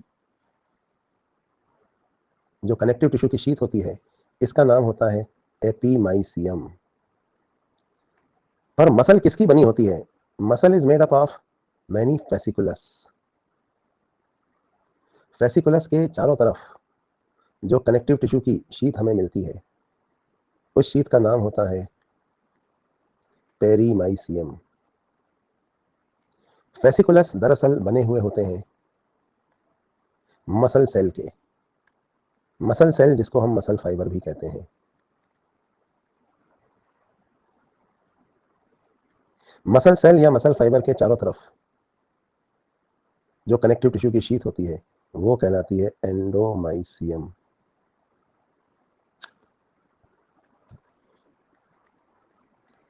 अब मसल फाइबर या मसल सेल की सेल मेम्ब्रेन क्या कहलाती है?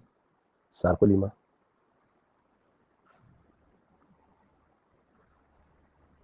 तो मसल फाइबर या मसल सेल के अंदर हम चलेंगे तो यहां हमें मिलेंगे मायोफिब्रिल्स।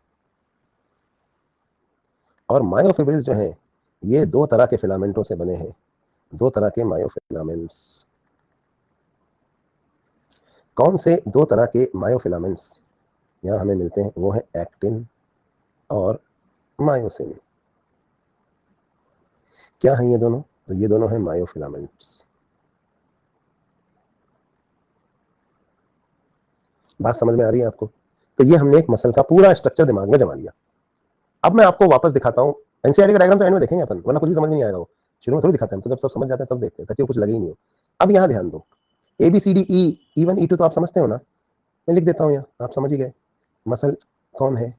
मसल है भैया ए, वेसिकुलस है बी, मसल फाइबर या सेल है सी, मायोफिब्रिल है डी, और ये मायोफिलामेंट है ई, है ना? तो इस डायग्राम में आपको एबीसीडी ई तो साफ नजर आ रहे हैं। एपीमाइसियम, पेरीमाइसियम और एंडोमाइसियम भी पढ़ा दिए मैंने। अब इस डायग्राम को एक बार और देखो, और इसमें एपीमाइसियम, पेरीमाइसियम और एंडोमाइसियम देखो। एपीमाइसियम कहाँ है देखिए आप, ए के चारों तरफ है। पेरीमाइसियम कहाँ है? पेरीमाइसियम, पेरीमाइसियम बी के चारों तरफ है। ये नहीं दिख रहा आपको? ये पेरीमाइसियम। देखो एपीमाइसियम कहाँ है इस डायग्राम में? देखो ये रहा एपीमाइसियम, ये सबसे बाहर वाला। पेरीमाइसियम कहाँ है? पेरीमाइसियम ये रहा, ये वाला वेसिकल के चारों तरफ वाला। और एंडोमाइसियम कहाँ है? एंडोमाइसियम ये रहा, ये मसल फाइबर्स के बीच वाला। ठीक है, तो अब आप सब समझ गए, epimysium, perimysium, endomysium, muscle fibre. अब मसल को कॉन्ट्रैक्ट करने के लिए नर्व से जुड़ा होना चाहिए कि नहीं होना चाहिए? आप ही बताओ। और मसल को जिंदा रहने के लिए ब्लड सप्लाई चाहिए या नहीं चाहिए? बिल्कुल चाहिए। तो मसल में दो तरह के कनेक्शन दिखाने जा रहा हूं मैं। एक जो नर्व का कनेक्शन होता है मसल से, ताकि नर्व से मसल में इंपल्स आए और मसल कॉन्ट्रैक्ट करे। तो एक तो नर्व का कनेक्शन, और दूसरा मसल के अंदर ब्लड कैसे घुसता है, ब्लड वेसल भी तो होती होंगी ना। तो नर्व के अंदर ब्लड ऑक्सीजन सप्लाई और इंपल्स सप्लाई कैसे होती है, वो आप इस डायग्राम में देखिए। अब मोटर नर्व समझते हो आप? मोटर नर्व जो आती है मसल के अंदर, तो मोटी सी एक मोटर नर्व जो ब्रेन से आ रही है, वो यहाँ आके देखो मसल से चिपक गई। ध्यान से देखिए,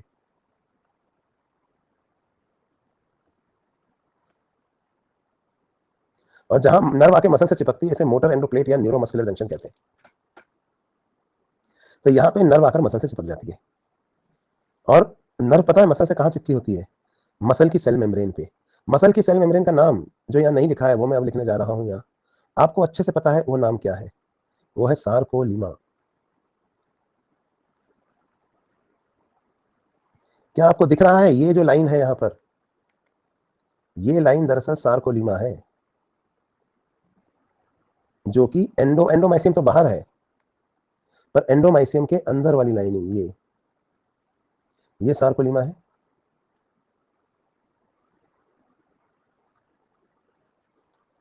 ये सार्कोलीमा के अंदर क्या है? सार्कोलीमा के अंदर भाइयों बहनों ये सब सार्कोप्लाज्म है। सार्कोप्लाज्म नहीं है, सार्कोप्लाज्म समझते हो ना, ये भरा हुआ है इसके अंदर। अच्छा, सार्कोप्लाज्म में ही कौन तैर रहा है? इनसे मिलिए। ये है न्यूक्लियस। पर ये कहते हैं मैं अकेला नहीं हूं भाई साहब, मेरे जैसे यहाँ बहुत सारे हैं, क्योंकि एक्चुअली ये ना मल्टी न्यूक्लिएटेड है। ये एक ये रहा, एक बोला मैं इधर भी हूं, एक बोला मैं इधर भी छुपा हुआ हूं। देखो समझ में आई बात? तो ये न्यूक्लियस है। अब सार्कोप्लाज्म में एक और चीज तैर रही है, एक और सेल ऑर्गेनली, एंडोप्लाज्मिक रेटिकुलम। नाम सुना है आपने? जिसका नाम यहां पर होता है सार्कोप्लाज्मिक रेटिकुलम, जो बनाता है साइटोस्केलेटल एलिमेंट। ये आप सेल बायोलॉजी में बताएंगे क्या करता है। तो ये वो एसआर है। ईआर को ही तो हम एसआर बोलते हैं। देखिए तो ये एसआर है, सार्कोप्लाज्मिक रेटिकुलम। तो अब अपन कहां घुस गए? हम सेल के अंदर घुस गए हैं, सेल ऑर्गेनलियों से बात कर रहे हैं, मसल फाइबर या सेल के सेल ऑर्गेनलियों से। तो हमें वहां बहुत सारे न्यूक्लियस मिले, हमें वहां एसआर मिला, हमने सेल मेम्ब्रेन के भी दर्शन करे, सार्कोलीमा के। लेकिन भाइयों बहनों मसल्स की एक बड़ी अजीब बात है। जो सेल मेम्ब्रेन होती है ना मसल फाइबर की, ये मैं आपको बाद में समझाऊंगा, बड़े काम की चीज है। मसल फाइबर की जो सेल मेम्ब्रेन है वो थोड़ा थोड़ा ना ऐसे अंदर घुसी हुई होती है सार्कोप्लाज्म में। समझे बात को? और ये जो घुसे हुए एक्सटेंशन होते हैं ये टी ट्यूब्यूल कहलाते हैं, टी ट्यूब्यूल, ट्रांसवर्स ट्यूब्यूल। यही है मेन चीज जो आपको बाद में समझाऊंगा। एक बार शॉर्ट में दिखाता हूं मैं आपको मैं क्या कहना चाहता हूँ। सपोज है ना ये मसल फाइबर का सेल है, देखिए ये मसल फाइबर है कोई, है ना, ये इसकी सार्कोलीमा है। ये सार्कोप्लाज्म में आपको कई सारे न्यूक्लियस दिखाई दे रहे हैं।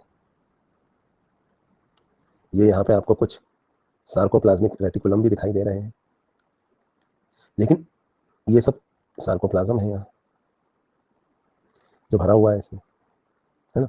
एक और चीज है यहाँ, ये जो सार्कोलीमा होती है ना, ये कहीं कहीं पे ऐसे अंदर घुस रही होती है, ये सार्कोप्लाज्म के अंदर ऐसे।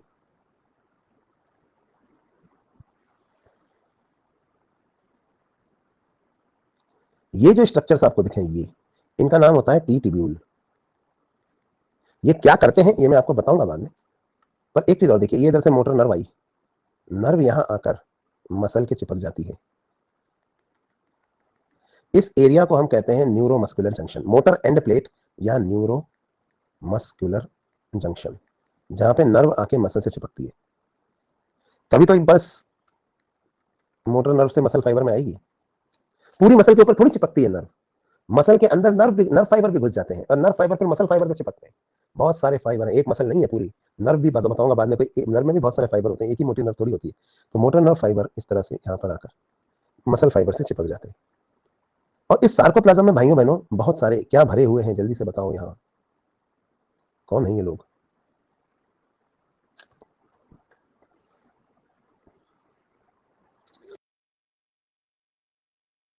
मैंने सिर्फ दो बनाए हैं, दो नहीं हजारों हैं, हजारों। जो मैंने ये व्हाइट से दो रॉड बना दिए ना, ये दो नहीं हजारों हैं। ये कहलाते हैं मायोफिब्रिल।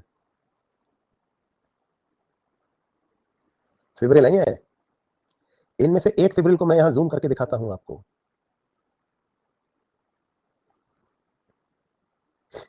जब एक फिब्रिल को मैं यहां जूम करके दिखाता हूं तो आपको पता लगता है कि इस फिब्रिल के अंदर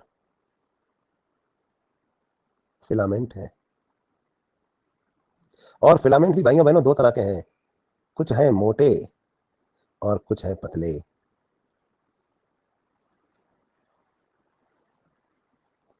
मोटा वाला मायोसिन, पतला वाला एक्टिन। एक दूसरे में घुसे हुए हैं ये फिलामेंट। तो मसल सेल की कहानी यहां से शुरू होती है। फिर मसल सेल्स, ये देखो ना दो तरह के फिलामेंट नहीं दिख रहे आपको इसमें? इस डायग्राम को देखो आप, ये है मसल फाइबर या मसल सेल, जिसमें से हमने एक निकाल लिया मायोफिब्रिल बाहर। ये इसमें आप देखो दो तरह के दिख रहे हैं फिलामेंट, पतला और मोटा नहीं दिख रही है। पूरे मायोफिब्रिल की लेंथ में आपको पतले और मोटे बैंड दिख रहे हैं। तो ये जो लाइट और डार्क बैंड जो आपको दिखते हैं ना मसल में, ये बैंडिंग कहाँ हो रही है? ये हो रही है मायोफिब्रिल में।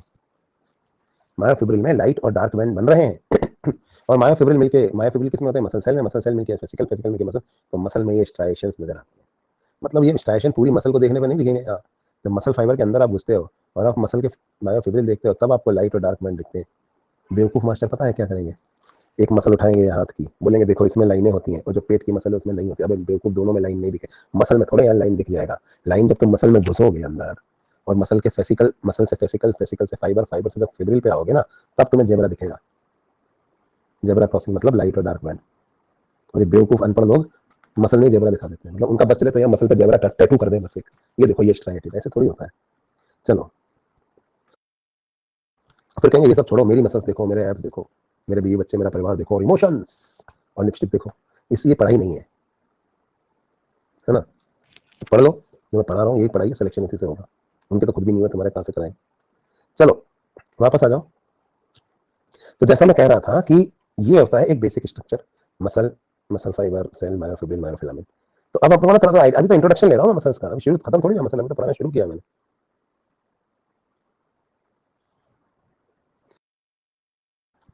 चलिए, तो ये एक बेसिक स्ट्रक्चर। अब आ जाओ एनसीईआरटी के डायग्राम पे। अब समझाऊंगा तो मैं एनसीईआरटी का डायग्राम, पर उससे जस्ट पहले नर्व सप्लाई समझाई मैंने। ब्लड सप्लाई भी तो होनी चाहिए ना मेरे भाई मसल के अंदर। तो ये देखो, ये दिख रही है तुम्हें ब्लड कैपिलरीज, ये लाल लाल, ये मसल के लिए ब्लड लेके आ रही है बेचारी, और ब्लड से ही ऑक्सीजन और न्यूट्रिशन मिल रहा है। कैपिलरीज, तो कैपिलरीज पहले बड़ी होंगी, आर्टरियोल, आर्टरी, आर्टरियोल, यहाँ पे आर्टरी घुस रही है, फिर आर्टरी आर्टरियोल में टूटती है, फिर कैपिलरीज बनती है। तो तो इतने सारे डायग्राम देखने के बाद अब मैं एनसीईआरटी का डायग्राम समझाता हूँ तुम्हें। ये एनसीईआरटी का डायग्राम है। इसमें ये पूरी एक मसल है, जैसा कि आप इसे देख सकते हैं, ये एक मसल है। मसल को थोड़ा ऐसे करके काट दिया है ना? तो सबसे बाहर आपको इस मसल में क्या दिख रहा है? एपीमाइसियम, जो पूरी की पूरी मसल के ऊपर चढ़ा हुआ है। ठीक, फिर उसके बाद आपको यहाँ पे इसमें फेसिकुलस दिखाई दे रहे हैं, ये देखिए, ये एक फेसिकुलस है, ये दूसरा है, ये तीसरा है, ये चौथा है। ठीक, अब फेसिकुलस के बीच बीच में से ब्लड सप्लाई भी निकल रही है, देखो ये ब्लड वेसल्स दिख रही है आपको, आर्टरी वार्टरी, वो भी दिखा दी। लेकिन फेसिकुलस के चारों तरफ की जो कवरिंग होती है, उस कवरिंग क्या कहा जाता है? पेरीमाइसियम। तो ये यहाँ पर ये पेरीमाइसियम है। ठीक, इसके बाद और जूम करते हैं इस डायग्राम को, तो अंदर आपको एक और कवरिंग दिखाई देती है। यहाँ कहाँ? ये वाली, ये देखो इन्होंने तो एक ही कलर में बना दी, मैं अलग कलर कर देता हूँ ताकि तुम्हें समझ में आए। ये ग्रीन ग्रीन जो मैं शेड कर रहा हूँ, इस पे ध्यान दो, ये एंडोमाइसियम है।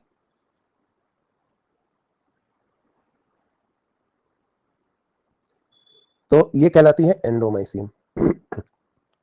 अब एंडोमाइसियम के अंदर सार्कोलीमा भी दिखा देता हूं तुम्हें,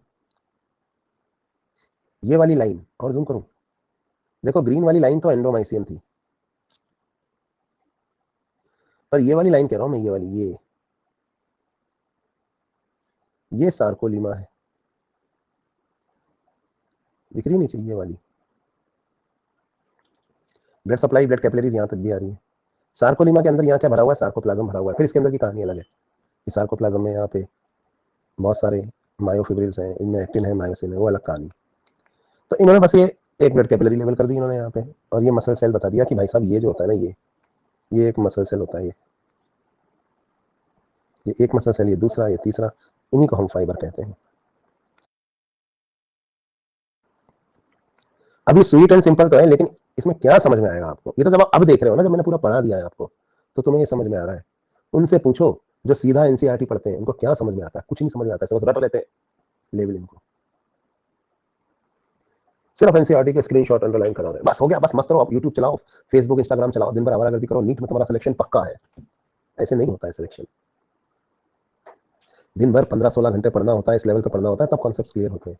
कुछ नहीं करना, साल भर तो पढ़ाई करेंगे, बायो में क्या करना है, एंड में एनसीईआरटी पढ़ लेंगे बस, और डॉक्टर बन जाएंगे। ऐसे थोड़ी बन जाते हैं, पढ़ना पड़ेगा आपको स्ट्रक्चर, तब आपको बात समझ में आएगी।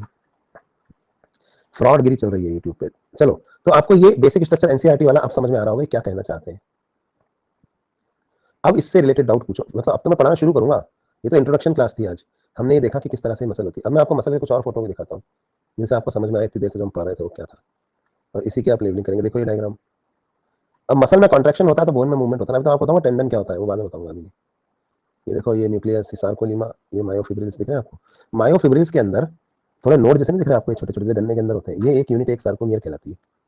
ये फंक्शनल यूनिट है, इनके बारे में पढ़ेंगे अपन, ये क्या होते हैं। तो इस तरह से आपको बहुत सारे फोटो दिखेंगे यहाँ। एक और दिखाता हूँ, ये देखो, आप कर दो इसमें लेबलिंग फटाफट। तो ये सबसे बाहर वाला, इसको देखो आप, ये सबसे बाहर वाला क्या नाम है इसका, ये है एपीमाइसियम, ठीक। फिर ये वाला क्या है, ये अंदर वाला ये पेरी है। और ये, और जूम करता हूँ, ये क्या है अंदर वाला, ये एंडो है।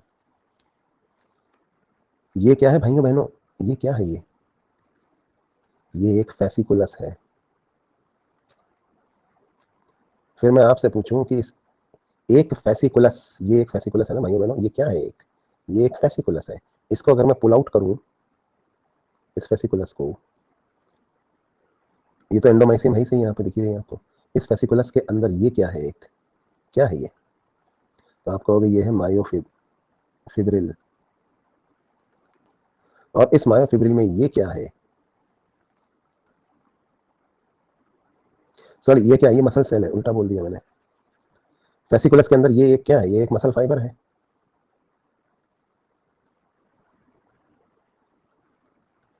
और इस मसल फाइबर के अंदर, इस लाइन को तो तुम अच्छे से पहचानते हो, ये लाइन सार्कोलीमा है।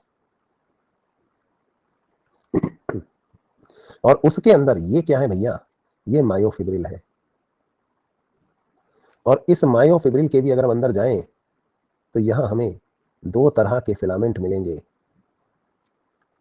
एक्टिन और मायोसिन, जिन्हें हम मायोफिलामेंट कहते हैं। ये माइटोकॉन्ड्रिया है देखो, और ये सब सार्कोप्लाज्म है, इसमें ये तैर रहे हैं। तो ये डायग्राम भी आप समझ गए। और ये जो एपीमाइसियम होता है ना भाइयों बहनों, एपीमाइसियम सबसे बाहर वाली कवरिंग मसल की, ये व्हाइट फाइब्रस कनेक्टिव टिश्यू की है, क्या आपको याद आया। यही एपीमाइसियम पीछे बोन में जाके जुड़ा हुआ होता है। और पता है इसे क्या कहा जाता है, टेंडन। और जब इस मसल में कॉन्ट्रेक्शन होता है, तो ये पूरी मसल की लेंथ शॉर्ट होती है, तो ये एपीमाइसियम खींचता है, किसको खींचता है, बोन को, तो बोन में मूवमेंट होता है। टेंडन क्या है पता है, मैं समझाता हूँ आपको। आपने कभी देखा है डेड बॉडी कैसे उठाई जाती है, जैसे सपोज ये मसल है, डेड बॉडी को सफेद चादर में लपेट दिया जाता है। ये है वो सफेद चादर जिसमें डेड बॉडी को लपेट दिया गया है। और दोनों तरफ से, जैसे टॉफी नहीं होती, टॉफी का रैपर, दोनों तरफ से पकड़ लो। स्ट्रेचर से बॉडी कैसे उठाते हैं, कभी हॉस्पिटल में देखा है, बॉडी को लपेट दो और उसी चादर से पकड़ के उठा लेते हैं। तो ये चादर जो व्हाइट फाइब्रस कनेक्टिव टिश्यू की है ना दोस्तों, इसका नाम यहाँ पर एपीमाइसियम होता है। और यही इन एंड्स में टेंडन कहलाने लगती है, जो किससे जुड़ी होती है, बोन से। जब मसल में कॉन्ट्रेक्शन होगा और मसल की लेंथ शॉर्ट होगी, सोचो ना, ये मसल अगर लेंथ में शॉर्ट हो जाए, तो ये टेंडन भी अंदर की तरफ खींचेंगे बोन्स को। समझ में आ रही बात। तो टेंडन क्या होता है, आप कहते हैं ना टेंडन वो होता है जो मसल को बोन से जोड़ता है। तो कहां से आया, किसने पैदा किया, मसल और बोन के बीच में क्या कुछ नई चीज होती है क्या, जो दोनों को कपल कर देती है, कुछ नहीं होता। मसल के ऊपर की जो कवरिंग होती है ना, वही एंड में टेंडन बना लेती है, एपीमाइसियम, उसी को हम टेंडन कह देते हैं। और वो किसमें चिपकी हुई होती है, बोन में। देखो ना ये डायग्राम में दिख रहा है टेंडन, यहाँ पे ये टेंडन है, ये तो है एपीमाइसियम। तो यहाँ पे हम बात कर रहे थे मसल के बारे में, तो हमने बहुत सारे डायग्राम्स देखे, समझा। आज हमने ये इंट्रोडक्शन था मसल का, ये ट्रेलर था, पिक्चर अभी बाकी है, पिक्चर अगली क्लास से शुरू करेंगे। मसल पढ़ना है ना, आज इंट्रोडक्शन क्लास थी। जहाँ दूसरे खत्म हो जाते हैं वहां से मैं शुरू होता हूँ, लोग तो इतना भी नहीं पढ़ाते और खत्म हो जाते हैं। जहाँ दूसरे खत्म होते हैं वहां से मैं शुरू होता हूँ, तो शुरू तो अब मैं अगली क्लास में होगा, यहाँ तो सब खत्म हो गए। चलिए, तो ये हमने देखा यहाँ पे स्केलेटल मसल के ऊपर ये एपीमाइसियम, फेसाइकल्स, देखो पेरीमाइसियम, एंडोमाइसियम, वही वाला डायग्राम। तो इसको हम यहीं से अगले क्लास में लेते हैं, क्योंकि आज समय हो गया है। तो मैंने डाउट्स और रेज हैंड खोल दिए हैं, रिएक्शंस भी। तो अब हम 5-10 मिनट डाउट ले लेते हैं,